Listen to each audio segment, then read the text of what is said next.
বেতাজ বাদশার গ্রেপ্তারের পরই সন্দেশখালীতে খুশির হাওয়া। এই মুহূর্তে শুভেন্দু অধিকারী জেলিয়াখালীতে পৌঁছে গিয়েছেন। সন্দেশখালীর বিভিন্ন জায়গায় তিনি গিয়েছেন এবং তাকে প্রথমে আটকানো হয় এবং তারপরে সন্দেশখালীর জেলিয়াখালীতে তিনি ইতিমধ্যেই পৌঁছে গিয়েছেন। সেই ছবি আপনাদের দেখাবো।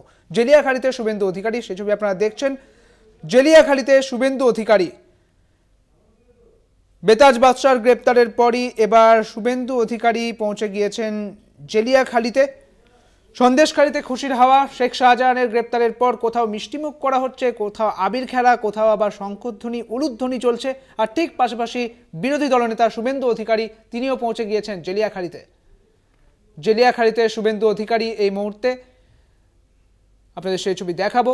জেলিয়াখালীতে শুভেন্দু অধিকারী এই মুহূর্তে আপনারা দেখছেন সেই ছবি। একেবারে গলায় মালা পরে শুভেন্দু অধিকারী পৌঁছে গিয়েছেন। আপনারা জানেন যে সন্দেশখালীতে এই মুহূর্তে খুশির হাওয়া, কারণ বেতাজ বাদশা শেখ শাহজাহানকে গ্রেপ্তার করা হয়েছে এবং এই গ্রেপ্তারের পরেই কিন্তু সন্দেশখালীতে খুশির হাওয়া।